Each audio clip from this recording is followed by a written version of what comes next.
라디오에 물어보세요.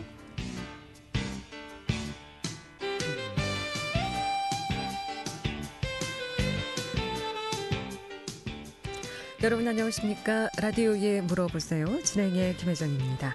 KBS 원주방송국 라디오에 물어보세요는 매주 월요일부터 금요일까지 우리 생활과 밀접한 다양한 분야의 생활 상담을 해드리고 있습니다. 오늘은 원주 수비열 온누리약국 조수민 약사 모시고 양약에 대해서 알아보도록 하겠습니다. 오늘은 혈압약, 당뇨약에 대해서 알아보겠습니다. 어르신들이라면 많이들 드시고 있는 약인데 혈압약, 당뇨약, 부작용은 없는지 어떻게 드셔야 되는지 여러 가지 관련해서 상담하고요. 이 밖에도 약의 종류나 보관법, 또 약의 복용 방법이라든가 유효기간, 약의 부작용, 부작용과 대처 방법, 또 이 밖에 여러 가지 약들, 흔히 드시는 영양제, 또 소화제, 변비약, 진통제 모두 좋습니다. 약과 관련한 궁금증 전화 주시면 지금 바로 상담 받을 수 있겠습니다. 이용훈 씨 상담 전화번호 알려드립니다. 이용훈 씨 상담 전화는 764국에 6335번, 764국에 6336번 두 대의 전화 준비되어 있고요. 돈은 50원의 정보 이용료 있는 문자 샵 8950으로 상담해 주시면 되겠습니다. 조수민 약사 모시겠습니다. 어서 오세요. 네, 안녕하세요. 예. 혈압약, 당뇨약. 예. 웬만한 어르신들이라면은 다 어디 가실 때 약봉투 한 보따리씩 챙기고 다니시는 네, 맞습니다. 그만큼 그렇게 많이들 드시나 봐요. 그러니까 이제 만성 질환 중에 하나가 되고 이게 이제 노화와 또 관련이 있다 보니까 일단은 혈압이나 당뇨 같은 경우도 이제 60세 이상이면 열의 8분은 7분은 이제 혈압이 있어도 당연하다. 그래서 이제 본태성 고혈압이라고 해서 그러니까 60세 이상이 되면 혈압이 있어도 딱히 이상한 게 아니다. 그렇게 해서 원인이 특정되어 있지 않다 보니까 혈압에 대한 원인이 그래서 이제 그런 혈압을 본태성 고혈압이라고 하거든요. 근데 이제 혈압이 생기는 원인은 흡연, 음주, 노화, 비만, 식습관 이런 것들이 다 복합적으로 연결이 되다 보니까 일단은 이제 여러분들이 이제 혈압약을 드시면서 이제 가끔 물어보시는 게 이거 언제까지 먹어야 되냐?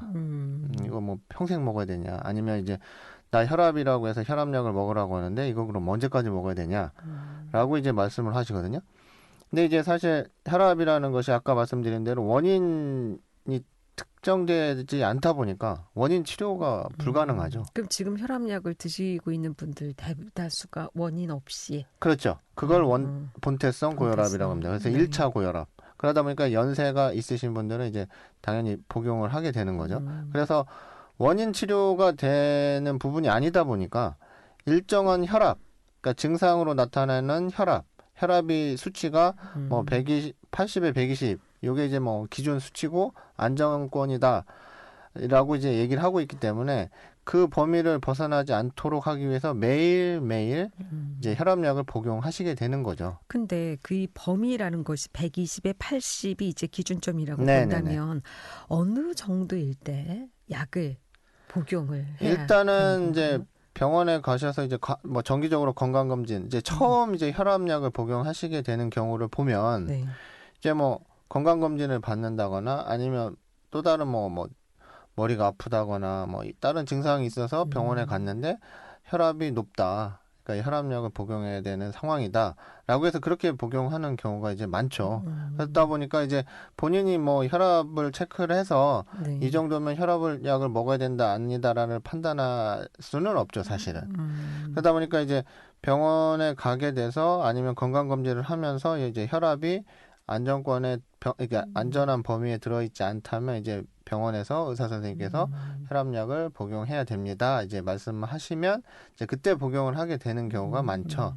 그러면 혈압이 높으면 머리가 아픕니까? 아파옵니까? 일단은 책에서 봤을 때는 그런 증상은 크게 많지는 않다고 되어 있습니다. 그럼 증상이 없어도 혈압이 증상이 없습니다. 높을 수 있다는 대부분의 말씀이신가요? 경우는 혈압에 대한 증상이 안 나타나는 경우가 많습니다. 이제 TV에 드라마를 보면 혈압이 높아서 갑자기 올라가서 뒷목을 잡고 쓰러지는 경우 이런 경우는 때문에 이제 혈압이 있어서 머리가 아프다라고 생각을 많이 하시는데 여러분이 이제 혈압이 높을 때 아니면 그러니까 뒷목을 아프거나 이제 머리 두통이 있을 경우에 대부분은 아마 긴장성 두통이 많습니다. 피곤하면 등이 뭉치고 거기에 혈액순환이 잘 안 되고 그러다 보니까 이제 뒷목까지 당기면서 두통이 오는 경우가 있거든요. 근데 보통 우리가 TV를 보면 그러니까 어떤 그게 충격을 예, 받거나 맞습니다. 예. 뭐 고래고래 소리를 좀 지르거나 네네네. 혈압이 오르거나 네네, 이럴 뭐 때 이제 그거는 뒷목 이제 사실 이제 드라마에서 이제 그 극적인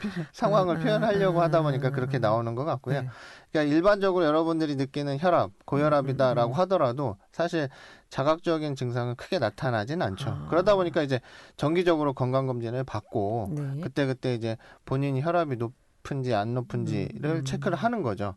그래서 이제 사실 고혈압 상태로 계속 유지되면 그걸로 파생돼서 나타나는 이제 부작용들이 있지 않습니까? 그래서 그 뭐 뇌졸중이라든가 네. 뇌경색이라든가 뭐 여러 가지 이제 큰 문제들이 일으킬 수 있는 가능성이 있기 때문에 그거를 미리 예방하기 위해서 고혈압약을 먹는 거죠. 그래서 네. 정상 범위의 혈압을 유지시키게 하다 보니까 매일매일 복용해야 되는 거고, 그리고 이제 일단은 여러분들이 혈압이라고 판정을 받게 되면 만약에 여러분들이 연세가 있으시고 네. 그다음에 다른 기타 원인 없이 본태성 고혈압이기 때문에 약을 복용해야 된다면 약을 복용해야 되는 게 맞습니다. 근데 젊으신 분들도 꽤 요즘은 복용하시는 경우가 좀 있어요. 예. 근데 이제 그럴 때는 이제 바로 이제 뭐 1차성 고혈압이다 판단해서 혈압약을 복용하는 경우도 있지만 그거는 다른 원인을 찾아보는 경우가 있습니다. 그러니까 연세가 드셨고 노화로 인해서 혈압은 당연히 올라갈 수밖에 없는 상황이기 때문에 복용해야 되는 경우는 본태성 고혈압이라고 해서 약을 일반적으로 복용하지만 젊은 분들은 사실 그럴 이유가 사실은 없지 않습니까? 특히 그러다 뭐 보니까 비만이거나 어떤 특징적이 있지 않고서야. 네, 그래서 사실은 2차성으로 올 수 있는 뭐 갑상선 질환이라든가 뭐 아니면 뭐 다른 기타 호르몬의 변화라든가 이런 것들로 인해서 온 것이 아닐까를 한번 체크를 해보시는 거죠. 뭐 쿠싱 증후군이라든가 다른 질환으로도 혈압이 높아질 수가 있습니까? 그렇죠. 쿠싱 증후군 같은 경우는 신장에 문제가 있거나 쿠싱 뇌에 증후군은 뭔가요? 뭐 신장에서 스테로이드 호르몬이 이제 너무 많이 분비되는 경우에는 혈압이 많이 올라가거든요. 그다음에 갑상선 호르몬 문제가 생기는 경우 갑상선 호르몬이 많이 분비돼도 혈압이 올라갈 수가 있고요. 그다음에 신장에 문제가 있어도 신장의 시스템에 의해서 혈압이 또 올라가는 경우가 있거든요. 그러니까 다른 증상들로 인해서 오는 혈압이면 그거를 치료하면 혈압은 없어질 수 있기 때문에 2차 고혈압인지 그게 2차적인 원인에 의해서 오는 것인지는 한 번을 체크하게 되는 거죠. 그럼 젊은 사람들이 혈압이 오는 경우에는 원인을 좀 찾아볼 수가 있겠는데 나이가 들어서 비만도 아니고 음주도 아니고 흡연도 아니고 전혀 뭐 문제가 없을 것 같은데 일단은 기본적으로 건강검진을 하시면서 이제 네. 그런 것들을 체크를 하기 때문에 그런 경우에는 대부분 1차 고혈압이라고 생각하고 약을 복용하게 되죠. 근데 단순히 나이가 먹는다고 해서 혈압이 올라갈 수가 있습니다. 그건 왜 그러냐면 일단은 대사율도 떨어지고요. 그다음에 노화가 되면 혈관이 굳어집니다. 딱딱해지겠죠. 유동성이 좀 떨어지죠. 혈압이라는 것은 혈관이 혈액에 의해서 받는 압력이거든요.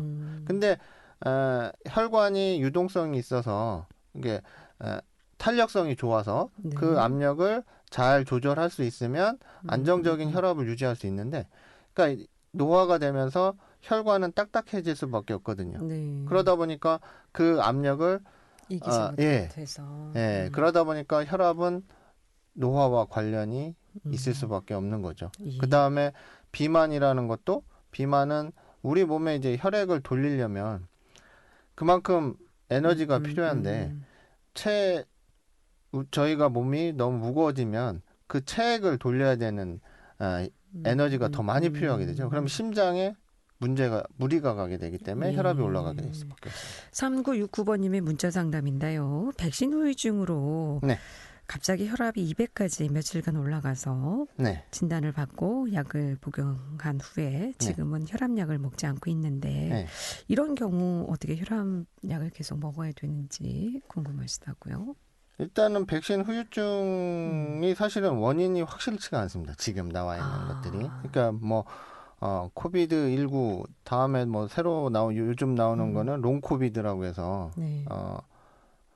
코로나가 끝나도 끝난 게 아니다. 그 후유증으로 고생받고 있는 분들이 상당히 또 많이 있거든요. 그러다 보니까 뭐 피로감, 그다음에 뭐 집중력 감퇴, 그다음에 호흡곤란, 기침, 인후통, 그다음 이런 것들, 수면 부족 이런 것들이 사실은 후유증으로 이제 시달리는 분들이 많이 지금 있거든요. 후유증이라는 것이 백신 후유증인지 네. 아니면 확진자 그래도 모릅니다. 그래서 그럼 백신 맞고 그런 후유증이 있는 분들도 있으시고 네네네. 확진 진단 받은 후에 약을 복용했음에도 자가격리가 불구하고 해제된 후에 이제 그런 증상이 계속. 증상들로. 네. 그래서 WHO에서는 3개월 이내에 그런 증상 중에 하나가 발생이 되고 그다음에 그것이 2개월 이상 지속이 되면 그거를 코로나 후유증으로 판단을 하고 있고요. 그래서 사실 그런 데이터는 많이 있습니다. 후유증으로 인한 증상들. 네. 근데 지금 안 나와 있는 거는 그 후유증에 대한 증상을 치료할 수 있는 법이 아직 안 나왔다는 거죠.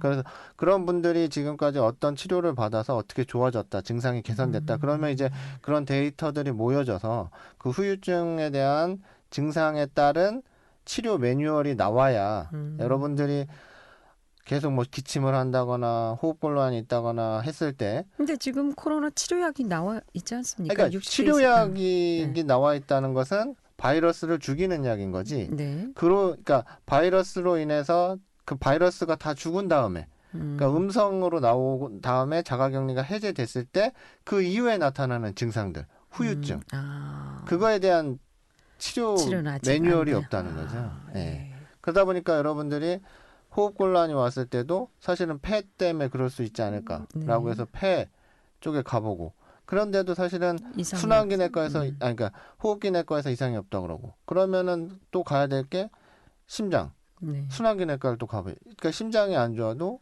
호흡곤란이 올 수 있기 때문에 그다음에 아니면 이제 또 가는 것이 정신과 쪽으로 갈 수 있죠. 그러니까 지금 그러한 매뉴얼들이나 데이터들이 확실하게 정립이 안 돼 있고 그다음에 뭐 외국 같은 경우는 코로나 후유증 전담 클리닉 뭐 이렇게 해서 그런 분들만 대상으로 하는 어떤 병원 의료 서비스를 하고 있지만 지금 국내 같은 경우에는 그게 없다 보니까 원인 규명이 사실은 되지 않다 보니까 쉽지가 않고 그러다 보니까 여러분들이 진료비까지 본인이 지금 다 그렇죠. 부담해야 되는 그런 상황이죠. 예. 라디오에 물어보세요. 오늘 원주수별 오늘의 약국 조수민 약사 모시고 약에 대해서 상담하고 있습니다. 약과 관련한 궁금증 지금 전화 주시기 바랍니다. 오늘은 혈압약, 당뇨약에 대해서 알아보고 있습니다. 11시 45분 정각입니다.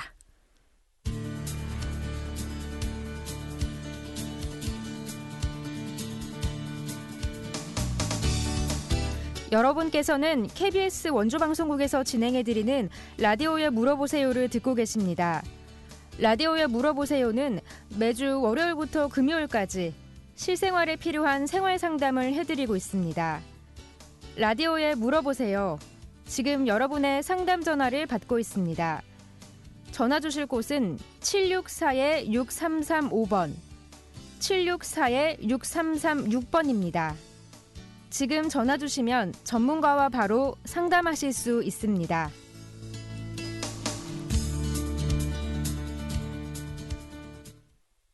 네, 라디오에 물어보세요. 오늘은 원주수별 오늘의 약국 조수민 약사 모시고 양약에 대해서 알아보고 있습니다. 약과 관련한 궁금증 지금 전화 주시기 바랍니다. 이용하 시 상담 전화 764국에 6335번, 764국에 6336번, 또는 50원의 정보 이용료 있는 문자 샵 8950으로 상담해 주시면 되겠습니다. 그런데 이 혈압약을 먹어야 되는 건 알지만 선뜻 먹어야 되겠다라고 결정하기까지 힘든 게 혈압약은 한번 먹으면 평생 먹어야 된다 이렇게 얘기하시던데 진짜 그렇습니까? 상담 전화 먼저 받겠습니다. 764국에 6335번 전화 주셨습니다. 연결하겠습니다. 여보세요? 예, 안녕하세요. 여보세요? 예. 선생님, 예, 말씀하세요. 예, 그 위험이 있는데요. 위염요. 네. 예. 근데 피곤할 때 이렇게 비타민 C 같은 거 많이 먹는데 네. 그 더 악화가 될 수 있나요? 비타민 C 자체가 위염을 겪고 계시는데 비타민 C요. 예, 비타민 C 그 고용량 비타민 C만 돼 있는 거 그런 거 먹으면 좋더라고요. 일단 네. 결론적으로 말씀드리면요. 위염을 갖고 계신 분들은 비타민 C가 그렇게 도움이 되지 않습니다. 아, 위험에 좋지 않아요. 네네네. 속을 뭐 깎는다는 비타민 C, 얘기가 예, 비타민 C는 원래 아스콜빅 애시드가 이제 성분명이죠. 애시드라는 건 산이지 않습니까? 그러니까 산이라는 것이 위염약을 대부분은 산 분비, 위산이 나오는 거를 막아주는 약들을 복용을 하는데 비타민 C는 산이거든요. 산을 복용한다는 것은 위에 자극을 줄 수 있다는 거죠. 그렇기 때문에 그리고 우리나라처럼 이렇게 비타민 C를 고용량으로 복용하는 나라도 사실 별로 없거든요. 그래서 사실은 100에서 500ml 정도가 사실 비타민 C의 권장 용량입니다. 근데 사실은 국내에서는 1000ml짜리를 복용하고 거기에다가 3000ml짜리도 요즘 나오죠. 그것도 분말 형태로. 그러다 보니까 분말 형태의 비타민 C를 물에 타서 복용하는 거는 더 위에 안 좋을 수가 있고요. 그 이제 소화기 내과에서요. 네. 그 위험이 있다고 하니까요. 네. 그럼 비타민 C를 많이 먹어라. 비타민 그런- C가 아니고요. 위산 위염약을 복용을 하게 되면 철분과 엽산과 비타민 B군 정도가 부족할 경우가 많고요. 비타민 C가 부족해지는 케이스는 그렇게 많지가 않습니다. 아니 이제 의사 선생님 말씀은요. 네네네. 그 위염은 치료가 잘 안 된다. 네네네. 그러면서 이제 비타민 C 이게 제가 이제 잘못 이해를 했는 것 같은데요. 네. 비타민 C를 많이 먹어라. 그걸 이제 천연으로 비타민 C가 많은 음식을 이제 많이 먹으라는 얘기였던 것 같은데. 아, 예. 그러니까 제가 말씀드릴 수 있는 건요. 비타민 C를 그 고용량을 복용을 하시기를 원한다면 식후에 바로 복용하시는 게 나을 것 같고요. 그리고 위염이 있어서 비타민 C를 복용하고 나서 조금이라도 속쓰림 증상이라는 게 있다면 비타민 C를 약으로 의약품 형태나 건강식품 형태로의 고용량은 복용하시는 게 그렇게 좋은 건 아닌 것 같아요.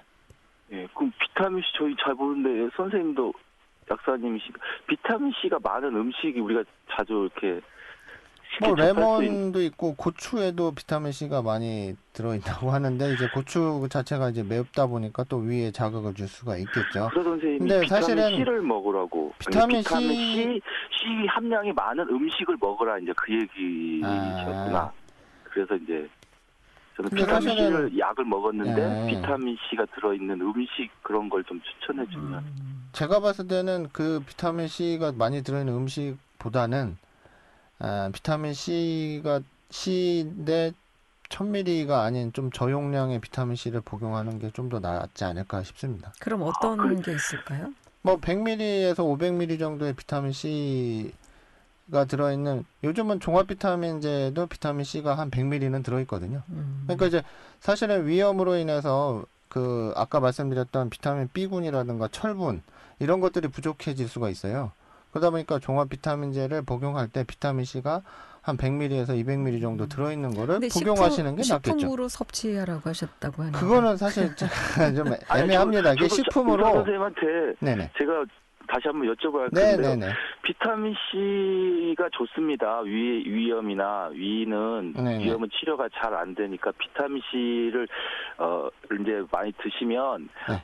그 위벽에 좋고 재생에 좀 도움이 됩니다. 근데 그런 거였던 것 일단은 같아요. 비타민 C가 점막 재생에 좋을 수는 있습니다. 그래서 상처가 나고 피가 나고 할 때는 비타민 C를 먹는데 그렇다 하더라도 500ml 이상 먹으라고 되어 있지는 않아요. 그다음에 비타민 C만 필요한 게 아니고 콜라겐이라는 단백질도 필요하고 아미노산도 필요하고 그다음에 아연도 필요하고 이런 것들이 같이 종합적으로 복용됐을 때 점막 치료가 되는 거지.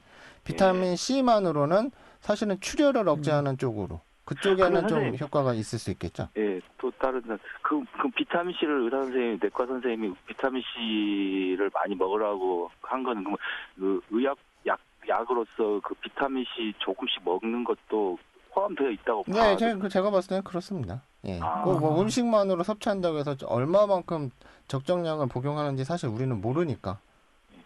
비타민 C를 많이 드세요. 근데 비타민 C가 그래서 비타민 C가 들어있는 뭐 종합 영양제 같은 걸 드시는 것도 도움이 될 것 같습니다. 네, 속에 비타민 C보다는 종합 영양제를 드시는 게 더 위험에 효과적이라고 하시니까요. 네네. 한번 상담을 받아보시고 약을 좀 복용해 보시는 것이 좋겠습니다, 선생님.